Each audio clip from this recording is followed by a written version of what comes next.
Opinions of the individuals during this broadcast are their own, and may not be the opinions of their group or other organizations they may be involved with.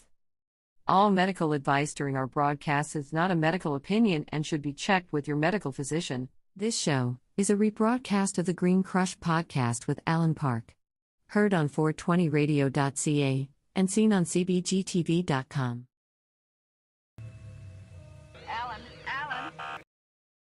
Alan, you were having a nightmare. That's the last thing we want to do. Don't you understand?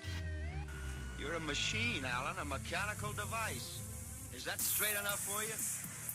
I read you loud and clear. Alan, you idiot.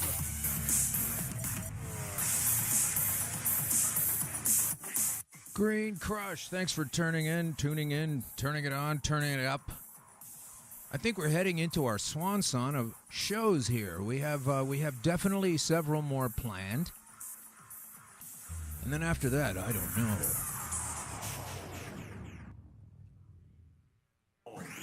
I don't know, because I had to take Paul Flynn out of there telling us to break the law. Because I've been doing that and recommending you also do it when it comes to these punks laying down this arbitrary screed from the Queen.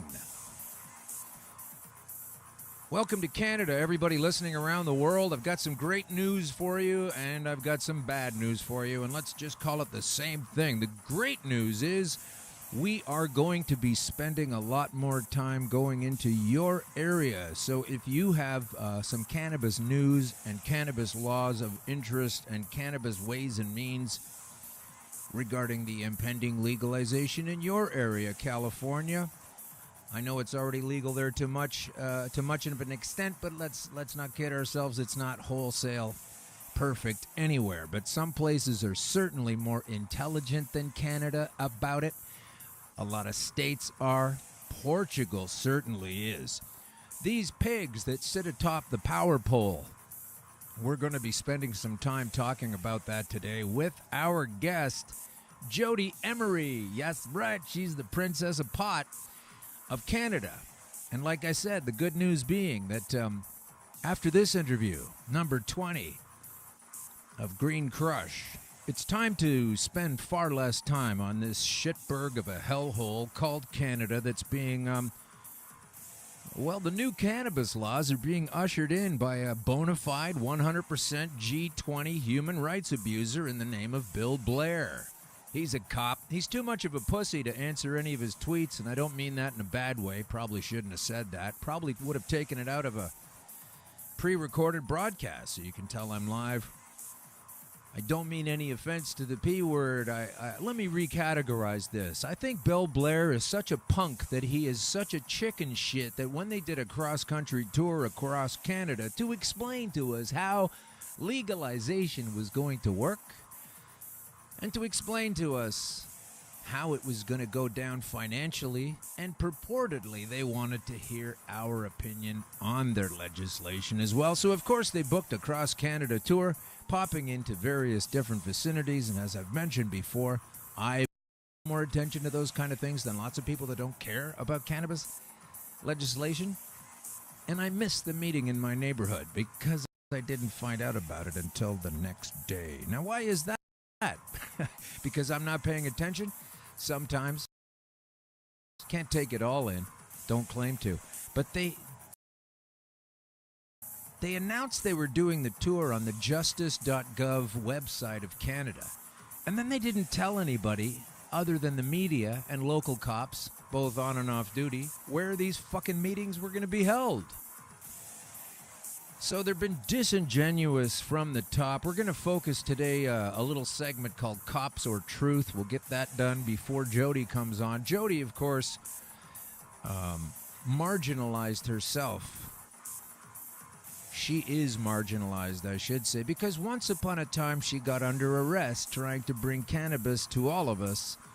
And these criminals in this regime that are basically flipping the entire, it's like you're looking in a mirror and then all of a sudden you're looking in a window and it's hard to tell the difference. They've done this with the laws, and they've marginalized Jodie out of even being able to be a legal vendor of products based in cannabis because she has a criminal record. And she has a criminal record because it was given to her by criminals. She got busted a long time ago when the laws were different, but now we're supposed to believe that because the laws are changed, that these new profiteers who were previously getting in the way of folks accessing medical cannabis or any kind of cannabis, that she had to pay a price. And that price is that now that she and her husband Mark and many others who've been working so hard to bring the awareness that we all have the right to consume this plant, even if your local politician doesn't think so, even if they're falsely emanating and emitting noxious fumes by way of bogus opinion. Even if that's the case, you just have to stand up and take what's yours. I did that in front of the Premier of Ontario last week, and it was nice watching her struggle for a few minutes. If you want to check out episode 19, pretty close to the beginning, you'll see that. And doesn't really hold her to account, though. I mean, I was able to actually speak with her, and it's because I had spent so many times trying to tweet her, calling her office, etc., never getting any kind of reply. So she took a town hall. And what it works all down to is between the premiers of the provinces and these cops who incredibly were consulted first regarding legalization. You'd figure they'd be the last ones. Like, okay, you guys aren't going to be so much so in control of the picture right now, so we're going to talk to the patients and we're going to talk to people who have been benefiting from the experience of using it. We're going to talk to the people who know how to run dispensaries instead of calling them criminals. It's all about hypocrisy, but more so than that, why are so few hypocrites controlling the rest of us normal people? And we'll talk about that later, how they were able to do this, why they're doing it, and upon whose behalf they are doing it. You got to get over this notion you live in a democracy. Anybody listening to me isn't, because you're either under control in a place where you think it's a democracy, or you're listening in some other place where you know it's not a democracy, but you're still able to hear the show. And no, we won't be having any guests on from China, because I don't believe this is cracking through their firewall, the great firewall of China. Oh, some coffee. Yes, so let me just explain to you what's going on here with our guest. It's Jodie Emery, the princess of pot, and we're going to find out where she came from and what she's all about and why it is that she is now marginalized as a player and a purveyor in the legal cannabis market that has 45 new laws. 45 new laws. That's how free and legal it is. So tell yourself what you want. You're probably making a mistake. It is not free at all. So before we move on to Jodie, I do have a couple of things I need to get going here. Let's say that we'll do a commercial for the Truth Seeker app. Have you ever taken a look at the Truth Seeker app? Here's a news source that's not mainstream and also doesn't hold to any one particular point of view. There are some pretty lefty swinging shows on there, some pretty conservative-oriented shows there, as people try to parse the reality as not presented to them by CNN and the mainstream. So they have gotten on board with my previous show, Conspiracy Queries with Alan Park. Now we're at Green Crush with Alan Park. And happy to say that Truth Seeker is happy to be involved with us, and we're happy to be involved with them, and that's just on a say-so basis. I like what they do, and they seem to like the show, so check out the Truth Seeker app. It's an Android app, and it's also an iOS Mac app if you want to get one of those hooked up to your Cadilla Bopper. So that's a Truth Seeker app. Also, we are coming to you live from Eggplant Digital Studios, Canada's finest media creation facility. It's actually more of a laboratory. You should check it out sometime. And we are coming to you live from 234 King Street East in Toronto. Right here at the Pacific Junction Hotel. Try the coffee, try the food, talk to the staff. They're pretty cool. And that's us at Truth Seeker, Eggplant Digital, and now I guess all the commercials are out of the way. Oh, here's one more. I understand a lot of people are tight for cash and haven't been able to contribute and don't want to and whatever it is, and I get all that. I'll just keep on pretending I could do this for free forever and at some cost. But I'll tell you what, it would be really great if you could go over to iTunes anyway and just dial up the show and find out where you can comment on the show. And it might help us out some if you can put in some positive words there for us on iTunes. Okay, so now let's move to you like that music? It's pretty cool. I'm gonna say I like it. It's kind of funny to me, but it's also very cool. So this is the 20th show, and with this show we are bidding a loving farewell to this Canadian shithole that Justin Trudeau spent so much time lying. And by the way, if you're coming here from some other country and you want to move here, and female genital mutilation is your bag of tricks of fun, you can definitely come here and do that. They're taking the strictures about that out of the Canadian Citizenship Guide. So you don't have to worry about that anymore. You don't have to drop all your old habits to move here to this country. So representing the fundamental differentiation which creates in the world two relatively antagonistic poles, it's number 20. Number 20 is the episode here. It's often called the devil to say that the material world as opposed to the spiritual world is represented by number 20. It's ominous for St. Jerome. It indicates the universal fight and represents the source energy of all of the world. So that's what episode 20 is about. Isn't that cool? So here we go with some of the news roundup. I just want to do a quick news roundup from the Globe and Mail in Canada before we leave our focus. And if you're a Canadian listener, don't worry. We'll still cover Canada in a tiny little segment somewhere in the future shows. But it really doesn't warrant much more attention.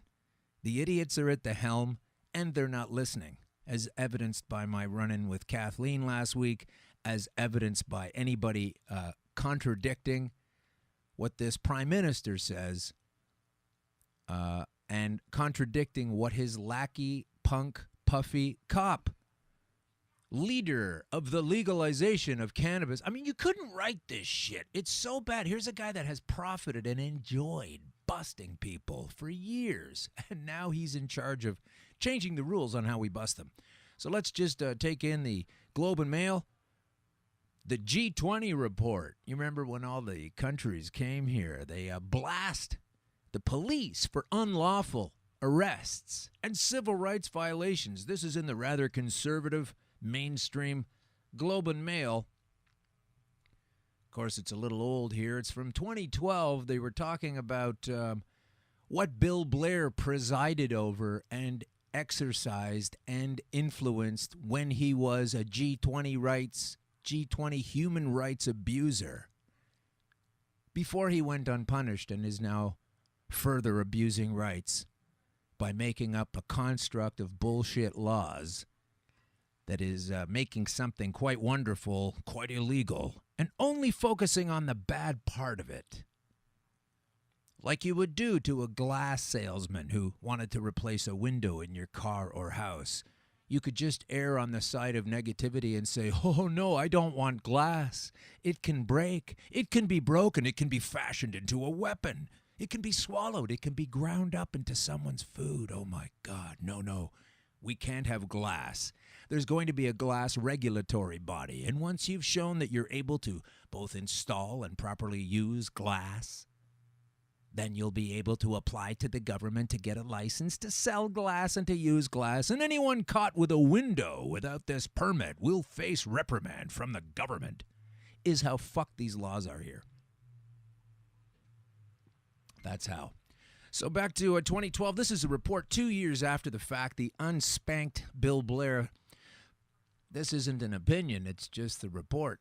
Police violated civil rights, detained people illegally, and used excessive force during the G20 summit of 2010. A report concludes. It's not an opinion. It's not a hunch. But some caught up in the police operation said there was no real accountability for their mistreatment because Bill Blair got to slink on out of here, tap into a bottle of Jameson's, make a few phone calls, get on Justin's team, and become this asshole who is now ushering in this corporate, pig-heavy threat of controlling what I refuse to have controlled in that way, in a personal manner anyhow. And I encourage you all to do the same. The report by Ontario's independent police watchdog also blasts the temporary detention center set up by the cops for its poor planning, design, and operation that saw people detained illegally. Now, to be fair, the fact that the police exercised poor planning and design and operation, that's kind of inherent. That kind of goes with the turf. They don't go looking for geniuses when they're hiring cops on the beat. The Office of the Independent Police Review Director found police breached several constitutional rights, which is amazing when you consider that this punk is now further breaching constitutional rights during the tumultuous event in which more than 1,100 people were arrested, most to be released without charge. That's what these idiots are doing now with Project Claudia, and of course we have the current lying police officer saying that that's not happening, that all the charges are going through. He's committed to this. He said all of the charges are going through. They're not dropping anything, he said, while they're dropping things. Some police officers ignored basic rights citizens have under the charter and overstepped their authority when they stopped and searched people arbitrarily and without legal justification. It's a 300-page detailed look at the events of that weekend and finds that the protesters were not the only ones who resorted to violence. Numerous police officers used excessive force when arresting individuals and seemed to send a message that violence would be met with violence. The reaction created a cycle. So listen to that. The reaction, in other words, the action of the police, created the cycle of escalating responses from both sides. The report takes aim at police tactics at the provincial legislature, which had been set up in advance as a protest zone because it was nowhere near where these people were carving up the pie. The force used for crowd control and in making arrests was, in some cases, excessive, and a lot of people have been paid off for this, rightfully so. A lot of people took their ass to court and got money. But Bill Blair still came away unscathed somehow. It's fair to say the level of force used in controlling the crowds and making arrests was higher than anything the general public had witnessed before in Toronto. Higher than anything. I think Bill Blair must be higher than anything if he thinks that this thing is going to go unchecked. I don't give a shit that it's already passed through 3 readings of the House and now awaits senatorial a hello from the Senate as they wave it through. And then, of course, it will only have to pass, once it's now read 3 times in the parliamentary system, it only has to pass through the Senate, who, despite being heavy stacked with conservatives as opposed to liberal government, it'll probably go through. And then it will require royal assent. This is the final step in this system of ours where the Queen herself says, yeah, that's good. That's the law. And you know what's amazing is they don't always do that with every law. There's a big, fat, juicy law out there that never got royal assent. Never even managed to get 3 readings in the House. A big, fat, juicy law. For any information on that, please Google up The Myth is Canada. The Myth is Canada. This is another project going on right now. It's a documentary film. Go to Facebook, dial up The Myth is Canada. And you'll see there.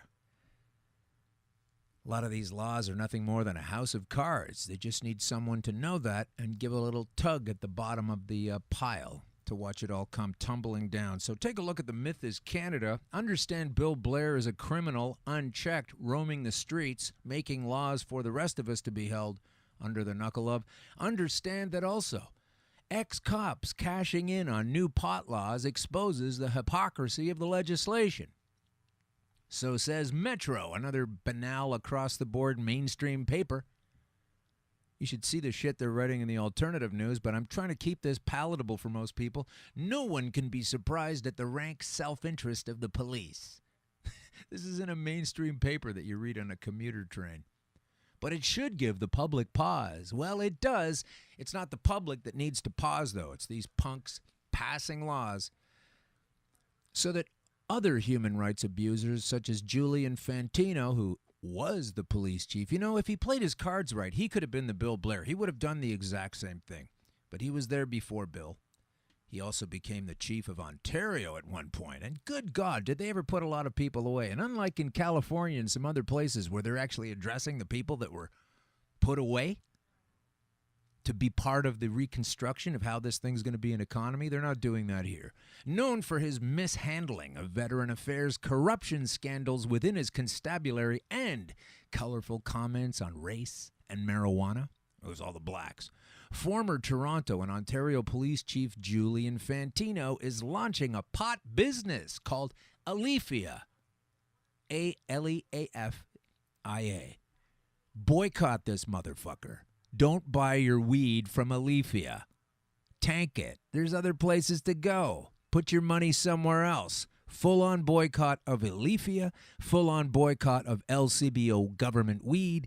Full-on boycott of Justin Trudeau's assault on freedom. It exposes not only the personal hypocrisies of Julian Fantino, but also those of the pot legalization process.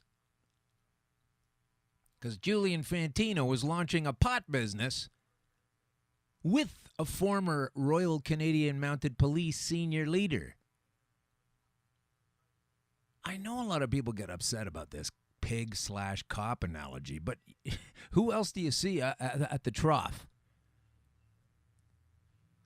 Establishing years of forceful rule against people who are just taking something that is far less damaging, if at all, compared to alcohol, which these fucking clowns slosh down no problem. There's no vape bars for police that I know of that aren't private, but there sure are cop bars, and you sure know you've made the mistake of walking into one when you do if you're not a cop. So now they're saying a focus on criminalizing personal use rather than public health concerns has contributed to the circumstances that make young black and indigenous people known to police. Along with carding, the illegality of marijuana has introduced more young radicalized, especially black people, to the criminal justice system than is patently fair. Studies show that pot is used by almost every demographic in near equal measure, and yet it is black people, often young male ones, who are disproportionately punished for it. But you know, that's Julian Fantino. He's a racist ex-cop. But are you really an ex-cop ever? He's an ex-cop, and he's now profiting. And this is disgusting to me, that he is doing this from selling things such as our guest has been involved in, and yet she's a criminal and he's not. Toronto Star, it stinks to high heaven when top cops are shilling pot. Every photograph of these guys, a grinning pair of idiots. So yeah, that's what we're doing here. We're having cops run the show, and former conservative premiers and ministers also joining the bandwagon. Premier Ernie Eves, he's joined a Jamaican medical marijuana company. Yeah, he's a former progressive conservative premier. I'm sure he spent a lot of time, I'm trying to dig up some clips, talking about how bad it is. But as soon as these freaks understand what's going on, they can't just get into the game and profit from a democratic, burgeoning industry. They have to shut everybody else that knows what they're doing and talking about down and taking it all for themselves. I'm so sorry. There's no other word for that than pig. And by this, I don't mean to insult the actual animal. So let's move on to Mark Saunders. He is the current police chief. He is not. He doesn't have any problem with lying or making mistakes and grand statements in a public forum. That's for sure. So I'm going to point out the hypocrisy of apologizing for the previous police chief of Toronto, 35 years after the fact of some raids that took place in a gay bathhouse, several gay bathhouses back in the day, where, by the way, the law is still on the books that body houses are illegal. They've never taken that law off the books, but they decided no longer to prosecute gay people because gay people and other people came out in a massive protest against what the cops were doing. Now, they basically arrested 283 people. They say 300. Ruined their lives for some good period of time. And soon after this, there was a fever pitch where 3,000 or so gay people went onto the streets of Toronto saying, hey, that's enough of this, gay rights now. And the cops had to capitulate. And only 35 years later, a year after they were told no one wanted them in the parade, the gay pride parade, 35 years later, last summer, here's this Mark Saunders apologizing and making it clear that, they didn't really have the right to do that. And it only took them 35 years to admit it. I mean, last year, that's not good enough. The year before that, they 32 years, 33 years, not good enough. 35 years in, he's going to understand that he's made a huge mistake, or his predecessor did. And it's not even clear to him why there are such similarities with oppressing far more people who use cannabis. Several of those gay people, I'm sure, and most of us. There are far more people that use cannabis getting subjugated under these laws than gay people who were subjugated back in the 80s. 3,000 people came out back then to protest what happened to 300. Well, I am calling on everyone to come forward. There are far more than 3,000. There must be at least 50,000 already at this point medical users. So you do the extrapolative math and figure out where it is and when it is that all of us can get to this. Okay, so we're going to listen to Cops or Truth. I'm going to step away for a minute. And then we're going to come back on the other side of Cops or Truth with the very lovely and knowledgeable Jodie Emery. So stick around for this and understand this is a bit of a audio tapestry. I'm not bound in hell to the rules of broadcasting. This is podcasting. And it's a soundscape. And there's a story to be told in there, and it's completely silly, but it's also on point, and I sure hope you enjoy it. Yeah, we don't want to do anything to scare your children. That's the last thing we want to do. We don't want to scare anybody. 21. Start me a card for a parking problem. An apology 35 years in the making. Police raided 4 gay bathhouses in 1981. Tonight, Chief Mark Saunders is officially apologizing on behalf of the police service and the officers. The chief began speaking to a crowd of people. The Toronto Police Service recognizes that February 5th of this year marked the 35th anniversary of one of the largest mass arrests in Canadian history. Okay, I think I heard a laugh out there somewhere. Yeah, well, you're hearing one from me. The Toronto Police raids on Toronto bathhouses did not occur on just one evening, but the February 1981 event was the most dramatic of its destructiveness. Okay, I think I heard a laugh out there somewhere. Yeah, well, you're hearing one from me. And in a number of men arrested, some 300. Okay. An extraordinary community response led to the eventual acquittal of almost everyone arrested that night. The citizens respond to the challenges of the outside world and its machinations. And we better do something about it. The 35th anniversary of the 1981 raids is a time when the Toronto Police Service expresses its regret for those very actions. Okay, I think I heard a laugh out there somewhere. Yeah, well, you're hearing one from me. It is also an occasion to acknowledge the lessons learned about the risks of treating any part of Toronto's many communities as not fully a part of society. But even those words are very historic because a Toronto police chief has not in recent memory apologized for any event of the service's doing. Today, even the mayor, John Tory, spoke saying that event went against our sense of justice and decency, in his words, words we have to remember, acknowledge, and apologize. Today we spoke to one man who was there that night at the time of the raids. As Toronto's gay community struggled for equal rights in 1981, Tony Fay was struggling as well with the trauma of his bathhouse arrest. They were breaking in doors. There was walls smashed. They did everything they could to intimidate us. It was not a good scene. The officers and the force were wrong to conduct those raids. Fay was one of hundreds handcuffed during those raids, even though he was an employee at the private club. The effects of his arrest lingered for years. Back then, we had no rights. You could get fired for being gay. You could lose your apartment for being gay. You got thrown out of your home for being gay. The 35th anniversary of the 1981 raids is a time when the Toronto Police Service expresses its regret for those very actions. The apology is historic because the raids were a flashpoint in LGBTQ history. This acknowledges that the police have changed their relationship to the gay community, at least significant parts of the gay community. Murals have been painted on Church Street depicting the injustice of that night, and the trauma still lingers. The importance of that particular moment in the history of Toronto. What we were doing was not wrong, was not illegal, and it just makes us feel better. But the apology serves as further healing. It puts some closure to the fact that there is a tremendous effort from the men and women, both sworn and civilian.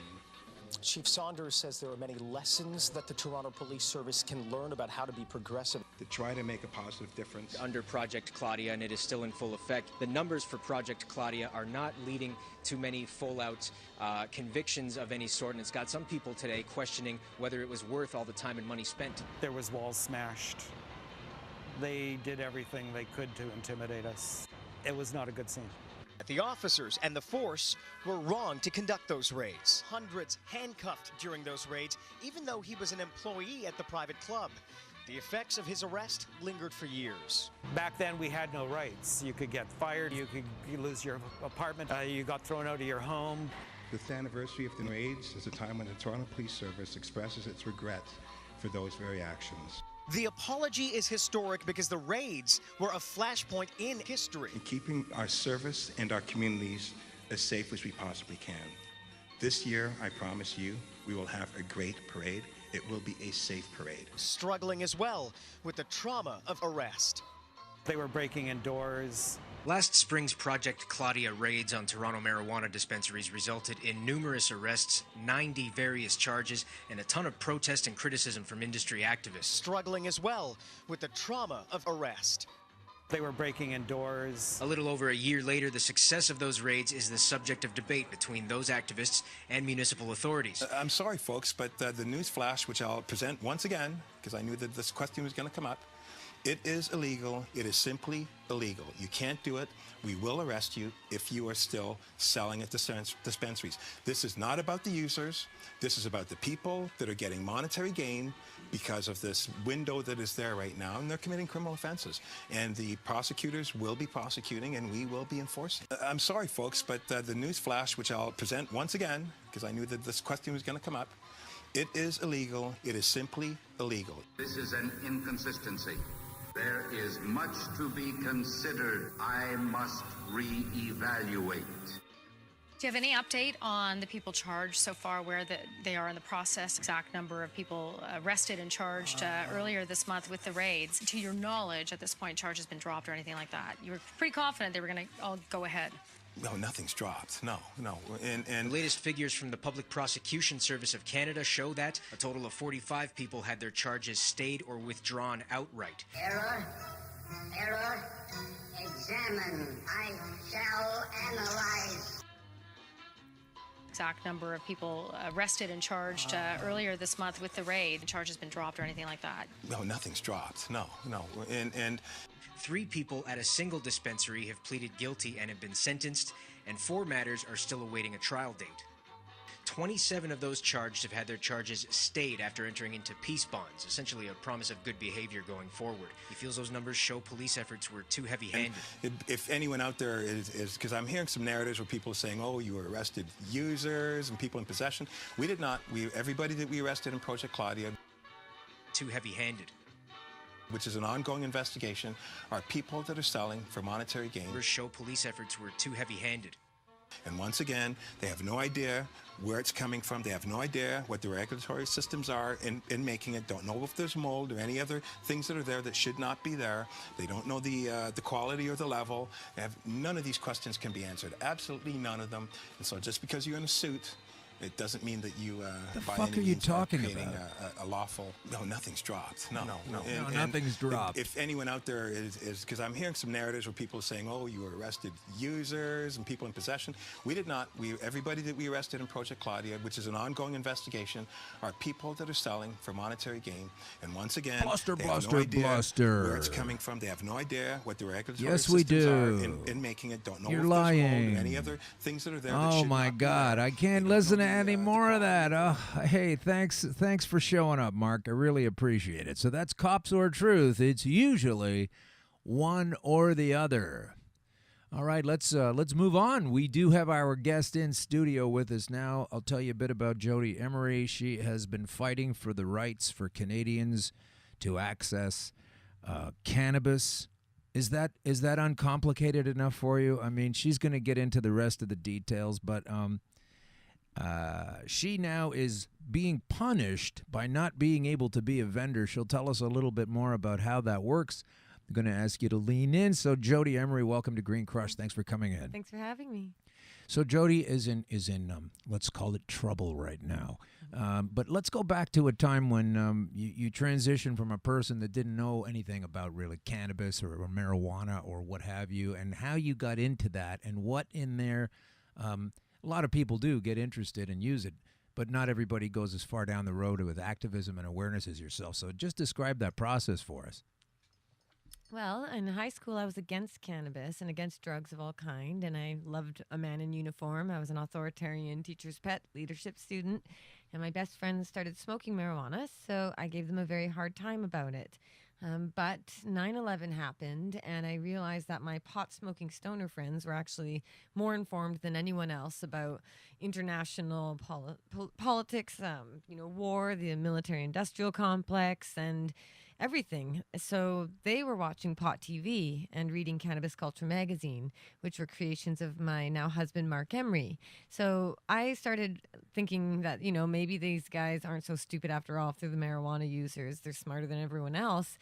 So I decided to try marijuana myself and beer as well. I didn't like beer, and so I stuck with weed. At the same time? Yep, the same night I finally decided to do that and took a few shots of Pilsner beer because I thought it was so disgusting, but I wanted to try. And yeah, I found cannabis actually worked for me, but it also made me question everything else I'd been told. It started, from a teacher's perspective, I started not being very obedient, I suppose, and not quite the person that they expected. Everyone always thought I would go off, be prime minister someday or law school and all that. So cannabis for me was quite a shift because it changed the way I thought about everything, and it offered me a lot too. So I moved to Vancouver in 2004. I started hanging out at Cannabis Culture headquarters, which is the BC Marijuana Party headquarters.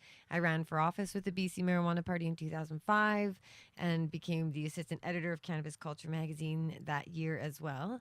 And then Mark got arrested by the U.S. government, and he and I were in love, so he and I married, and then he got extradited on a 5-year sentence, which was a plea bargain from a 30-year mandatory minimum for sending marijuana seeds through the mail to Americans all over the world. Hang on a second. A 30-year mandatory minimum. Yes, he was facing 30 years seeds. to life in prison, and the DEA statement said it was because he financed legalization, because he gave millions of dollars away, and he had nothing when they arrested him. Right. It was all about making money for the movement, and he was tremendously successful and helped a lot of people and a lot of organizations back in the 90s and early 2000s when it wasn't at all like what we're seeing today. So It sounds like he was forcing people by knife point to take a poison or something. But you're saying that he was selling seeds to American people who were purchasing this of their own volition in the mail. And the DEA said that he was the most wanted international drug trafficking kingpin in Canada,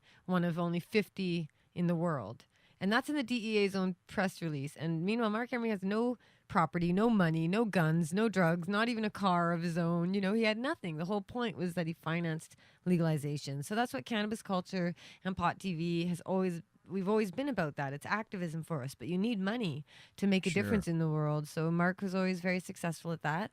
And so when he got out of prison, we decided in order to survive and to be able to give back to the community, we would start something new. So I came up with this dispensary model where we would not be medical. We would be openly for all, non-discriminatory. All adults over 19 can come in and get cannabis no matter what the reason. And that was a beautiful model. It was what legalization should look like. But of course, the government doesn't want us getting away with that. So we were arrested in March of this year, and I'm currently out on bail. Facing serious penalties too, potential life in prison with the mandatory minimums and everything else that they can apply. So obviously trying to work out a good deal of some sort, but even a good deal is still going to be a serious punishment and a hurdle. Sure. And the future may not be so friendly for me and many of the other innocent Canadians who have been persecuted by this insane, unjust law. But I'll just keep being an activist then, as always. Quick question. When Mark was sentenced to a 30-year mandatory minimum, and this is going to sound like the wrong word, but he only did 5. But he took a 5-year plea deal. Oh, I see. And then 2 of his co-accused didn't go to prison at all. Okay. And Michelle Rainey died of cancer the year that Mark was extradited to the U.S. So that's what they do. They give you these Who is enormous... Michelle Rainey? Michelle Rainey is a medical marijuana activist and his business partner, and she was part of cannabis culture, and same with Greg Williams, marijuana man. So Mark Emery, Michelle, and Greg were the BC3, and all around the world we had international rallies time and time again to say no extradition.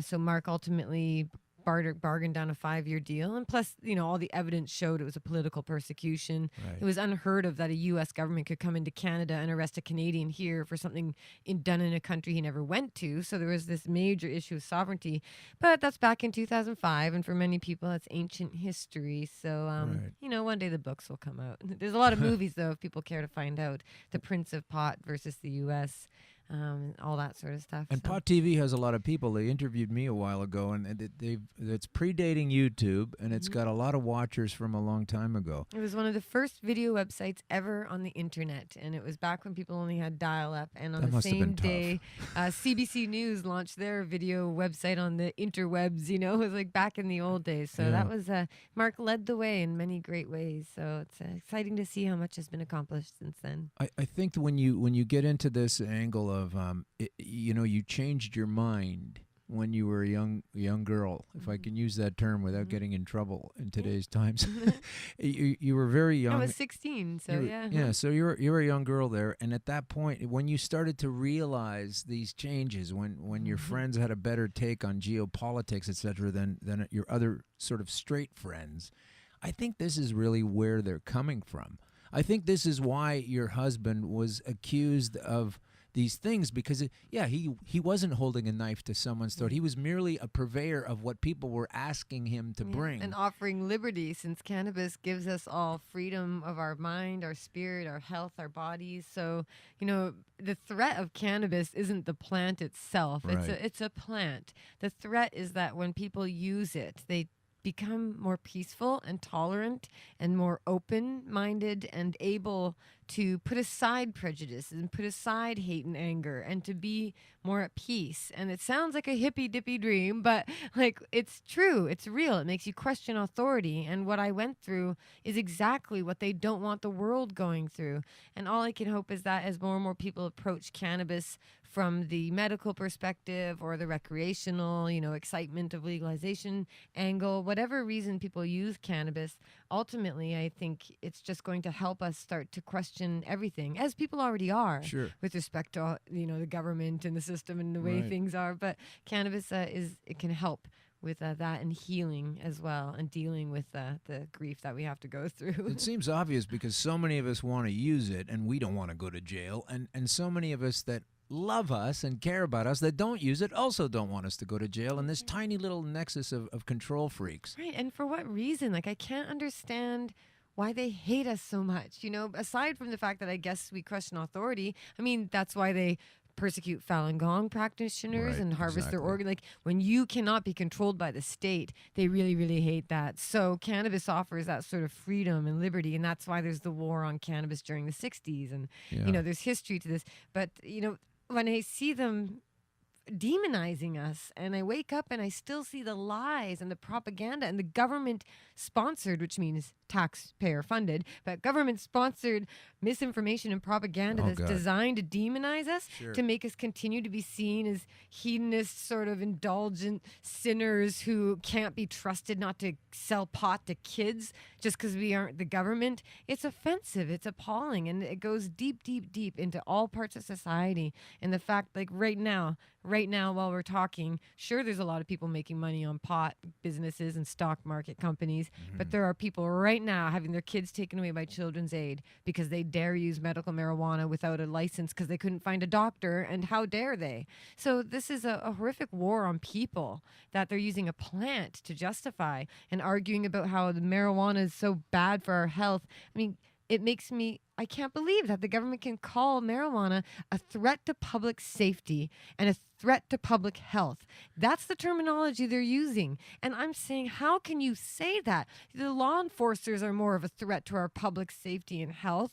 They're killing people. Absolutely. And so it's distressing. So some days I wake up very mad and fired up. Other days I wake up more in a positive frame of mind. And I think today I'm just a little bit leaning towards the cranky about it Sure, side. well, I understand that. It makes me laugh when I think of this, because you remember in 9/11, shortly after 9/11, George Bush was saying, they hate us for our freedoms.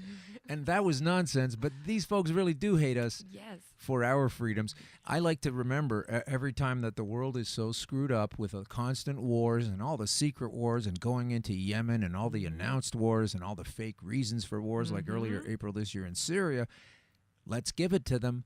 They're all clear-minded thinking people. They haven't used cannabis. They don't use cannabis. And this world is so designed to have perpetual spiral inflations and wars because those people who are unaffected by cannabis, or so they claim, this is what they've brought to us. This is what we have to labor under. And they tell us that we're nuts for trying to chill out. I mean, I know. it's unbelievable. Infuriating. So thank goodness cannabis helps us relax, because otherwise I wouldn't be able to deal with this drug war madness. Yeah, it's great for trauma. And there is a lot of trauma. Yes. I played a clip earlier where the police were apologizing for what happened 35 years ago, and they don't see the exact same similar rights. I cited the numbers: 300 people busted, 3,000 people protesting. We're way beyond that now. There needs to be some kind of rallying cry. So let's move forward to we were on our way to legalization, or whatever that's called. And you were in Ottawa giving testimony at the HESA hearings. The Health Committee, the Standing Committee on Health. How did you get on that board? What were you telling them? And were you frustrated by what seemed to my observing eyes as being completely ignored? Well, I was invited by Don Davies of the NDP because he's done a fantastic job trying to defend the cannabis community and call for decriminalization and trying to hold the Liberals to account for their crazy criminalization campaign that Bill C-45 represents, and that's the federal legalization, so-called legalization bill. So Don Davies was wonderful to invite Mark and I to speak and give testimony, and that video is online. Someone actually just tweeted it at me today, so I retweeted it on my feed. So that's it was a great opportunity to speak truth to power, but it's also discouraging to see how little it really matters. Just so ignore when it. the government says they want consultation, they are just going through the motions, really, the motions of democracy. But we do have an impact, because I have to remember that even the fact we're talking about legalization means that they've been forced to have to say they're going to change things. At least there's that. We're right in as much as they've admitted our campaign and calling for legalization is the public sentiment and must be done, but they're trying to not do it as much as they Where can. they've been fully ignoring it for years and saying, no, that's it, right? Yeah, mandatory minimums and everything. Just recently, like even Julian Fantino, this ex-police chief, ex-commissioner, he's one of the perfect examples of hypocrisy at its finest, because not only did he enforce the law against people, not only did he support mandatory minimums for cannabis, not only did he compare marijuana legalization to legalizing murder, murder. Not only did he say he would never put his name on a marijuana business, what did he do? He's gone and made a marijuana business. He's cashing in. He's not apologizing for the harm done. He's not saying we should stop arresting people. I mean, these hypocrites, these profiteers who got paid by our tax dollars to oppress us and hold us down are now cashing in and denying us the ability to be able to participate. It's incredible. Like, cannabis legalization should have been about reparations and ability for the poor and the marginalized and young women and young men of all these groups that are traditionally left out. They should have had a chance to take advantage of this to create jobs and create business, but the government's not going to let that happen. They don't want to apologize for the harm done, and it's especially offensive, as you noted, that they're apologizing to other groups that they've unfairly criminalized and persecuted. So when's our day coming? When do we get the apology too? We don't. They're still persecuting us now and lying about pot to justify it. On that note, you were also speaking at that hearing, and you were referencing specifically, because somebody was very upset about it, as per their diktat, that you were supporting evidence that talks about what it does and doesn't do to young minds. But just before we do that, speaking of Julian Fantino, let's not forget, we need to ban Alethea. Alethea, the company brought to you by Julian Fantino. He thinks he's going to profit from his bullshit. You have the power to say no. If you're dealing with Alethea, you're making a mistake. Boycott Alethea and any other business that a former politician or policeman who used public funds is now profiting from. The power lies in your hands. Buy your shit somewhere else. Alethea, designed to coddle a fat pig. Don't go there. Okay, so you were in Ottawa, and you were testifying, and there was a Quebec mayor or something, and they have even crazier laws, I think, now than we do, if you can believe it. But you were talking specifically, and I'm going to listen to you, and so is everyone on the show, referencing this very hot flashpoint. Sorry if that's too bright for you. The sun is wonderful. There's a curtain, and we're having sun in November in Toronto. It's incredible. Nice. You were talking about a very important point, I think. They always use it. It's a trick. They always use it to talk about children and their minds. And what about the children? We have a segment on the show. And I used a clip of yours at those hearings to explain to everybody how it's not what they say it is. So tell us exactly what the data is, or your understanding of it, because this is a flashpoint for them to go, no, this is terrible. And of course, this is a ruse. It's like a puppet show. Oh yes, they're always using kids, save the kids, as a reason to keep criminalizing adults. And even though cannabis oil is literally being given to children to help them not suffer from epilepsy and other ailments, we're literally saving lives with cannabis for infants and babies and children. So when it comes to teenagers, everyone's going on and on about teenagers and the developing brain, and they shouldn't be allowed to use pot until they're 21 or 25 even, because the brain keeps developing. And I'm thinking, this is insane. You encourage them all to take pharmaceutical drugs that are mind altering, like the antidepressants I was on and got off of with cannabis's help. But they give these young people all sorts of drugs. They're not concerned about sports and how that affects the developing brain with CTE, concussions. playing football, Yeah, sure. and there's all sorts of ways that young people are being harmed. And so they're trying to somehow paint cannabis as dangerous for young people. But what I wrote to the health committee, and I have it in a brief, it's been posted on their website, and I've shared it around. But I noted that the British Medical Journal had a report on 19 drugs and said that cannabis is the least harmful to everyone out of all these drugs. And the American Psychological Association in 2015 did a study called Chronic Adolescent Marijuana Use as a Risk Factor for Physical and Mental Health Problems in Young Adult Men. But they found that teenagers who use cannabis are no more likely to experience health problems later in life than non-users, even if they're chronic consumers. And then teenagers don't experience IQ loss from cannabis, according to the British Association for Psychopharmacology. In their journal, the Journal of Psychopharmacology of January 2016, they said, are IQ and educational outcomes related with cannabis use? And they studied it, and they said that it doesn't impact IQ. And then finally, We have teenagers and psychosis, the dreaded reefer madness devil, the devil weed that possesses your mind and drives you insane. The insane, evil cannabis and psychosis. Well, the Journal for Adolescent Health in June 2017 studied cannabis use and polysubstance use on psychosis spectrum symptoms, and they found minimal evidence for any association between cannabis use by itself and psychosis spectrum symptoms. They said if teenagers use cannabis and alcohol or cannabis and tobacco or other drugs, there may be issues, but when you remove all those other drugs and it's only cannabis, there are no issues. So I don't understand why or where they're getting this insane information that cannabis is harmful for young people while we still have 5% of the young boys in Ontario on Ritalin, which is speed, and nobody's batting an eye. Well, yeah, because they don't want to hear you. I was amazed at you had a version of that you actually laid down at the hearings, and they just didn't. Okay, who's next? Yeah. Like, there's no comment on this. There's no back and forth. No, because no one's saying, now, wait a minute, Jodie, where did you get these numbers? This is fascinating. We've been studying this for years to come up with these laws, and we never heard this. Well, it gets even more maddening with the driving stuff. Speaking of mad, mad. They're driving me crazy because they're lying nonstop about cannabis and impairment and cannabis and crashes. And we have the National Highway Traffic Safety Administration studied it and said cannabis does not increase the odds of crashing at all. It's like next to zero. And then you have the American Journal of Public Health released a study this summer.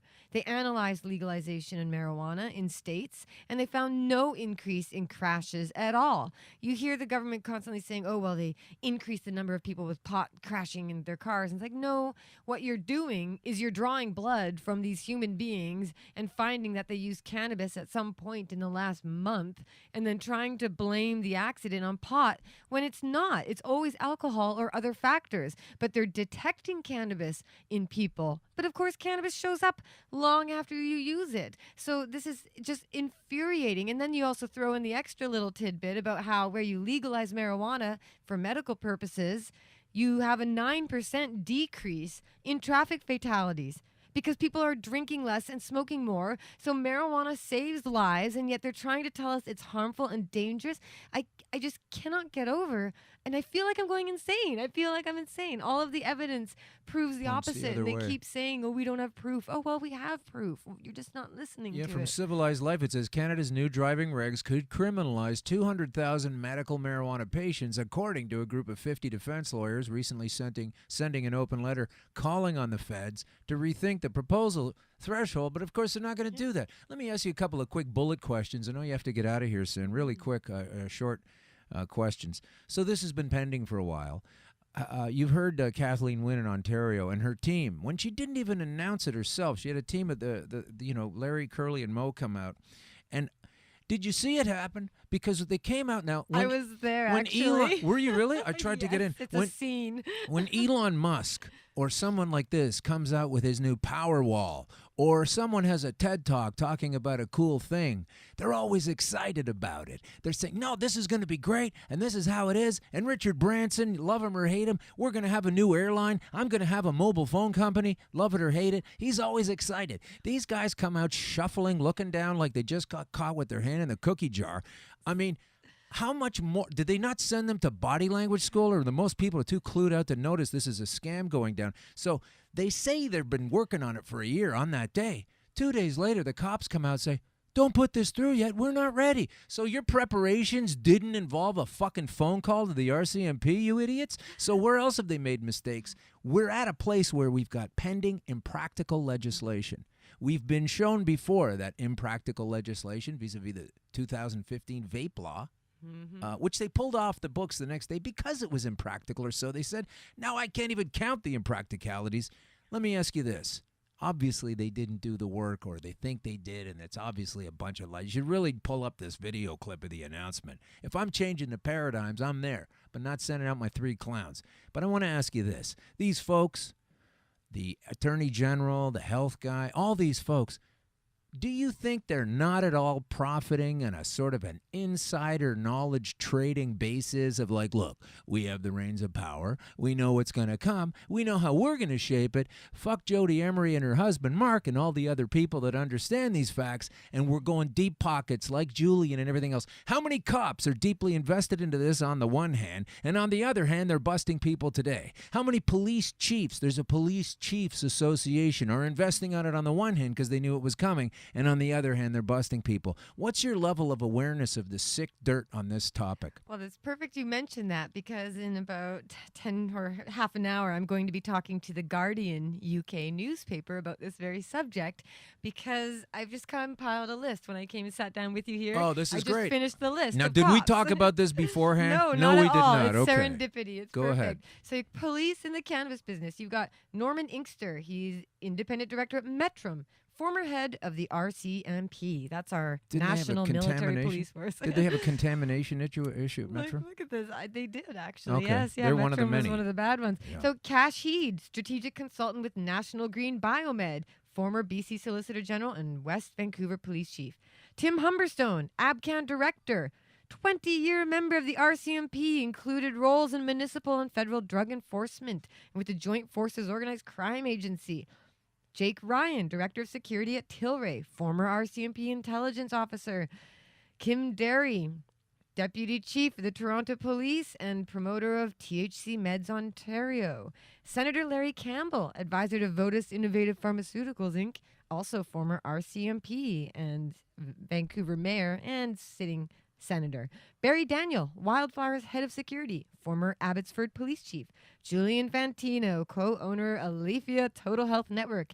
He was the Toronto police chief, chief of York Region, chief of London, Ontario Provincial Police Commissioner. And his buddy, Raf Sukar, owner of Alephia Total Health Network with Julian and former RCMP deputy commissioner. And Frank Elsner, principal consultant for Umbra Strategic Solutions, security for the marijuana businesses, former Victoria police chief who resigned in disgrace. So there you go. That's a short list of what I have so far. That's a if you short have list. more, send them my way. Well, great, because of course folks know, listen to the show, that The Guardian still has an article up that's 16 years old that explains how cannabis is a wonder drug. I don't know if you've seen that one before. Have you seen that before? No, but I did get to write something for them about Halloween candies and the hysteria about weed in your candy. It says here that it's a wonder drug capable of radically transforming, etc. It goes on to say that anecdotal is yesterday's news. Because when you get the same anecdote around the world from thousands of people who don't know each other getting the same results, you have to look into it. Listen, I really want to thank you for coming on the show today. Well, thank It's you been an so honor much. for me. It's such a thrill that you're here. And hopefully you'll come back. I don't understand where you're always I'm somewhere. here in Toronto mostly. Bail Okay. conditions require it. So if Oh, I I got to thank see. the cops for anything, I did always say I wanted to live in Toronto. So hey, there you go. Thank you, officer.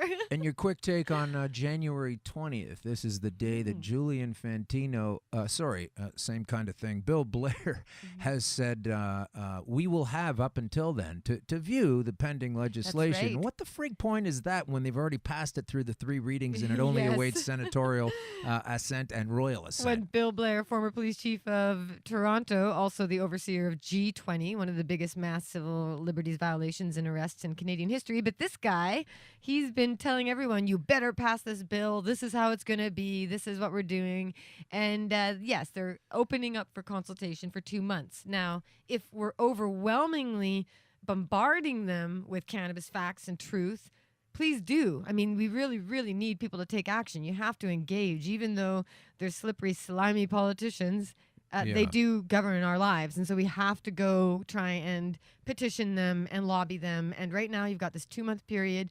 I'll make sure I retweet later in the day the link to the Canada website so people can Do go that. find that. But yeah, please have your say, because ultimately that's one of our only tools to fight back against the man peacefully, as we always have done before. Tools to fight the tools. Sounds like a great idea. Thanks for coming, Jodie. Jodie Emery, everybody. The Princess of Pot. I don't want to hold you up. You can stay if you want. We're going to finish up, but I know you have to leave. And thank you for speaking out to the premiere as well. That was fantastic. Oh, I thank loved you. watching her squirm because how dare she support something that harms and criminalizes people like you who have already been through so much, but so many others out there suffering still. You know, they can't stand seeing those smarmy faces lying about cannabis being a health risk and hazard when people like you and so many others prove cannabis is good for your health, not bad. I was taken to task by a very tiny percentage of people that I didn't just pull off some quick quip to get her to answer the question, but I have to say the reason I didn't do that is because she was going to give the same answer regardless. Oh, exactly. That's and true. I just wanted her to be on camera as long as possible until I was forced to ask something, because she doffs off in the House all the time against people that criticize her in the houses, in the legislature, and I just wanted to see her stand there and take this on. Yeah, no, she's supposed to represent you, so she better stand there and hear you out. So, yes, everyone have your voice heard. And Okay, well, thanks thank you again for very the much chance. again. Thank you, See you Jodie. later. All right, that's Jodie Emery, everybody, and what a great guest. Maybe we'll have Mark in sometime. I'm glad you're here, but not for the reason of being held accountable under a ridiculous law such as that. And I know there are a lot of heavy hitter cops involved in profiting from this. It's not up for debate. It's a fact. It's true. But I also know that there's a greater reason a lot of this goes on, and some history never changes. Let's talk about Stephen Bronfman now. Stephen Bronfman has been fingered in the Paradise Papers as a purveyor of funds to Justin Trudeau. It's all in question. This is speculative. But it's true that the Bronfman family is best known to Americans through its ownership of Seagram, the biggest liquor company in North America. It seems to me like this is a template, an old family template, where these folks are using control methods such as influencing governments into power that may not even be legal in the first place. Check out Dope Inc. This is a publication that's been around a long time, hotly contested, but it's hard to avoid the focus on the Bronfman family for pushing through means to get Trudeau into power by outspending the Conservatives and the other folks illegally. This is all something that I'm calling an investigation towards, because these folks, the Bronfman families, they were known to be bootleggers in North America. They had the title of the Bronfman Gang. They came to Canada and got very deep into the profits by selling illegally and rum running back and forth across the border during Prohibition of alcohol. And then when it was finally wide open, there they go, profiting from it and instituting a powerful company because they were already at the trough while they were also behind other people getting busted. This has been going on for such a long time. It's the same old pattern. It's all ridiculous. It's all there for your interest. Download a copy of Dope Inc. Let me spell that for you. DOPE, INC. You'll find it online. It's free now. It's a PDF. Check out the Bronfman Gang chapter on that on page 269 of my particular copy. Take a look at that and read it through, and just substitute the word cannabis for the word for the word alcohol. And it's really similar. I think we've got a 2.0 going on here. I think it's time for people to stop thinking that things just happen in the moment. This is a well-run plan. The whole world's tipping this way, and we need to stop it. So, or at least stand up against it and let these folks understand that we're all done with that kind of thing. We don't need that anymore. We're aware of the game that they do, and that's control. So we're going to spend some more time next week getting into the Bronfman Gang, looking at their connections with politics, looking at their success models in the past, and also I am going to get to the rest of Adriana Barton's bullshit piece. I talked about it weeks ago. I covered the first half, and I'm going to cover more because it's part of a brainwashing program. We're all sick and tired of this. I don't take no for an answer from anybody.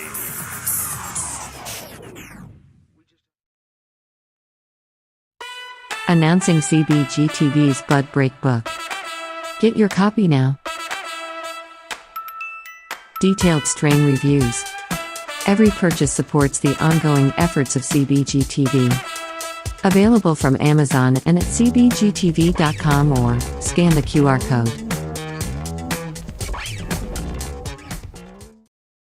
Cannabis Broadcasting Group